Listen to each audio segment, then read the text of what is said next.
stop right now, stop what you're doing and ask yourself this one question. How do you feel? Not physically, but emotionally. How do you feel? What's your mood? If you ask most people that, they'll be quite unaware of how they're feeling. Yet nothing could be more important. So about this video, if you're watching this as the very end of the 1 week Take Back Control of Your Life challenge, we're going off in a really different direction and very deliberately. If not, you'll get huge value out of this anyway. So what we're talking about here, if we talk about the 1 week challenge, for example, what we've walked you through is everything you need to know about becoming more effective, more powerful, becoming stronger in relation to your environment. And all of that is critical to your overall ability to have a wonderful life. That said, that whole approach, what we've outlined in days 1 to 4 of that challenge, is very much a yang approach. You're putting out effort, right? It's you're growing your strength, so to speak. This is different. This is about growing your inner strength. And if anything, it can be even more difficult. This is the yin to the days 1 to 4 were yang. This is the yin. And it's extremely, extremely important. So how do you feel? You see, this is all about the importance of feeling consistently great. If you want to have an amazing life, you have to feel consistently great. You have to be in a good place. You have to be able to put yourself there. And everything we've done in days 1 to 4 actually kind of disconnects you from the power of the environment to shape your mood, right? So you want to be able to shape your own mood, to select your own mood. And you can really do that, and you can learn to do that very effectively. Now, why would you care about that? Well, mainly because your mood determines the experiences you will have in life, right? You're going to get back things that are a match for what you're putting out there. So a match for your overall mood, a match for your assumptions. So your assumptions, to a very great degree, control your reality. That's something we've talked about in kind of ad nauseum before, but that's the case. That's why you need to control your mood and the assumptions under your mood. So that's quite difficult to do for all of us in the West because we've been indoctrinated into the Newtonian worldview. This worldview that has kept the Western world, and indeed most of the world, under its thumb for the past 300 years, even though it's been disproven by science. We know it's inaccurate. Nevertheless, we've known that for 100 years, and we're still suffering with the Newtonian worldview. A worldview that tells us that the world is mechanical, it is external to us, and it is hostile. So external, mechanical, and hostile. Now, what that does to us is it trains us into a way of thinking where we take the world that we apprehend with our senses, the world around us, as absolutely solid and real. We're one of the few cultures, actually, that does that. Ancient cultures linked to ancient spiritual systems, did not take the world, the material world, as solid, real, and even material. They understood it was what we would now call almost a simulation or virtual in its reality and porous to other dimensions of reality. But we take it as very serious. And because of that, we get into a very linear approach to life, linear and logical. And that's what has us focusing narrowly every day on what we have to get done on our to-do list and all that sort of thing. And if we're focusing in that sort of very narrow functional way, trying to just get through things, which is what our culture programs into us, it becomes almost impossible to control our mood and to actually be feeling really good. You can't feel consistently great if you adopt this kind of very linear approach to life. And yet we're ingrained in it, and pretty much every human communication we've had since birth has had the Newtonian worldview embedded in it. So how can you feel consistently great? Well, there are a few ways you can do this. One is to, immerse yourself into what you want to experience. Seriously, just immerse yourself in it. Think about it all the time. Go on the internet, research it, watch videos about it, read about it, really get into it. So, to take a really kind of simplistic example, if you're totally into cars and you really want that, top of the line Mercedes or something, fine, good on you.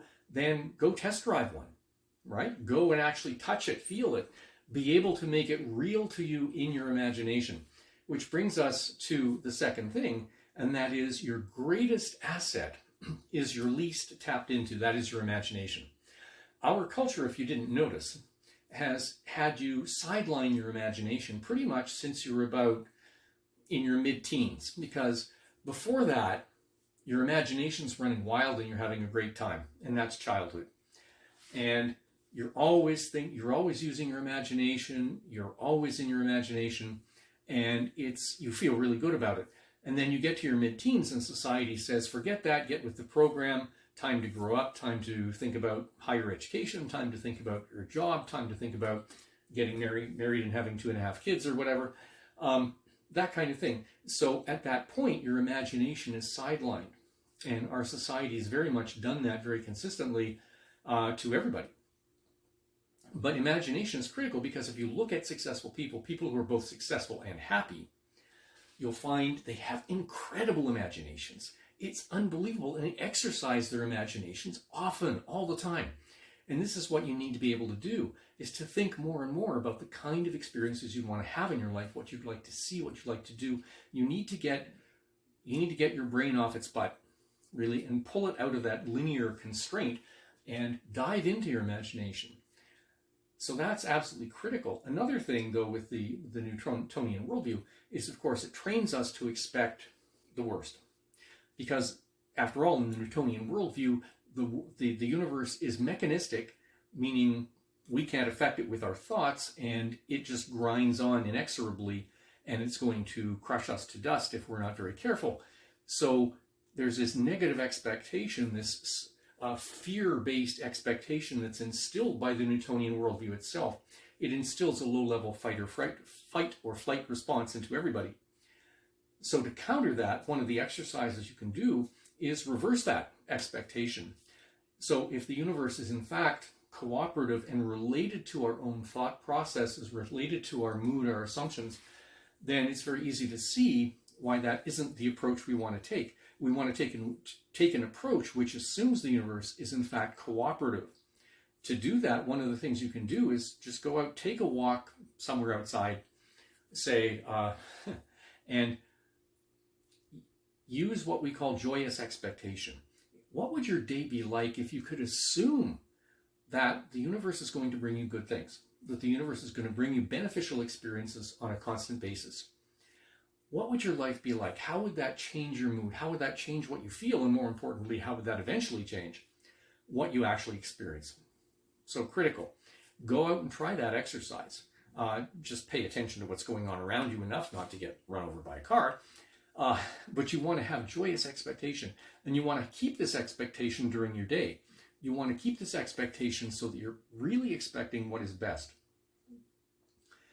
And you want to take time to appreciate beauty. Beauty is really important, and it counteracts this whole tendency to be narrowly linear and functional in our approach to life, which is a real danger, but one we all fall into. So you want to be able to do all those things. So those are things you can go and practice. Now, there are a couple of caveats here. One is, of course, there is a time delay. So if you're going out and doing your joyous expectation walk around the neighborhood or something, and suddenly a pigeon poops on you, okay, not great, but you do have to understand it takes time to build up this reservoir of good feeling. It takes time for your feelings of now to become manifest, so to speak, in reality. So there is a time delay element here. The other thing is we have to realize we share the planet with other people whose moods, whose vibration, so to speak, is often chaotic and often less than helpful both to them and to people around them. So the environment is not totally in our control, so to speak. You just have to be aware of that. But these are critical elements to your mindset, to taking back control of your life, because taking back control of your life is far more than just grind. It's far more than becoming stronger. It's far more than becoming, physically stronger, physically more resistant to your environment, or even mentally more resistant to your environment and other people's agendas. It's putting in positive content, which can be entirely new to many people.